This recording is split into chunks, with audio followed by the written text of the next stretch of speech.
여러분 안녕하십니까. 뉴스9의 신동욱입니다. 민주당과 바른미래당 통합파, 정의당, 민주평화당 그리고 대한신당으로 이뤄진 이른바 4+1 협의체가 선거법 개정안에 최종 합의했습니다. 이에 따라 국회가 오늘 저녁 본회의를 열어서 선거법을 포함해 공수처법, 검경수사권 조정안 등 패스트트랙 법안 처리 절차에 들어갔는데 자유한국당은 막장 야합이라며 강력하게 반발하고 있습니다. 오늘은 먼저 국회로 가보겠습니다. 자, 이태희 기자. 네, 국회입니다. 선거법 개정안이 본회의에 지금 상정이 된 상태입니까? 네, 아직 상정이 되지는 않았습니다. 크게 회기를 결정하고 예산 부수 법안을 처리한 뒤에 선거법을 상정할 계획입니다. 그런데 첫 안건인 회기 결정에서부터 한국당이 무제한 토론, 필리버스터를 시도하면서 여야가 대치했습니다. 문희상 국회의장은 토론 종결을 선언했지만 한국당은 아들 공천, 불법 의장 등의 구호를 외치며 저지에 나섰고 민주당은 불법 점거 등의 구호를 외치며 몸싸움을 벌였습니다. 혼란 중에 문희장은 투표를 선언했고 회기는 25일, 즉 모레까지로 결정됐습니다. 이제 예산 부수 법안을 처리할 순서인데 한국당은 이미 300여 건의 수정 법안을 제출해놨습니다.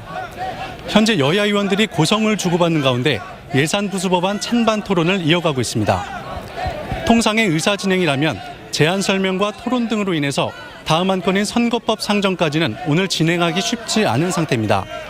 하지만 문 의장이 토론 절차를 생략한다면 오늘 선거법 개정안 상정도 가능합니다. 자, 지금 국회가 몹시 소란스럽군요. 그런데 상정이 되더라도 한국당이 필리버스터로 맞설 텐데 그럼 이건 어떻게 되는 겁니까? 네, 선거법 심의 과정에는 무제한 토론이 이뤄질 것으로 보입니다. 문 의장도 회기 결정 논란 중에 선거법을 심의할 때 밤새도록 토론하라며 토론 종결을 선언했습니다.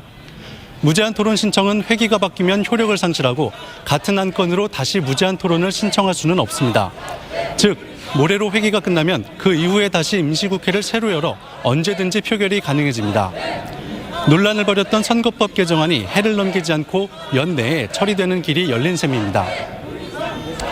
예, 그렇군요. 오늘 4+1 협의체에서 선거법 개정안이 그야말로 전격적으로 합의가 된 것 같은데 그 배경은 어떤 겁니까?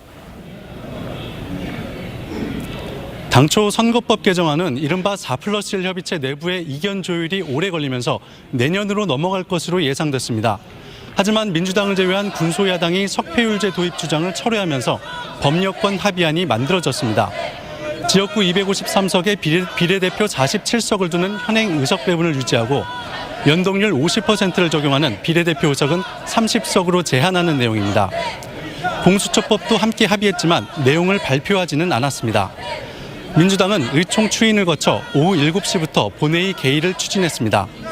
한국당 의원들이 본회의장 정문을 막아섰지만 연문으로 모두 입장을 마쳤습니다.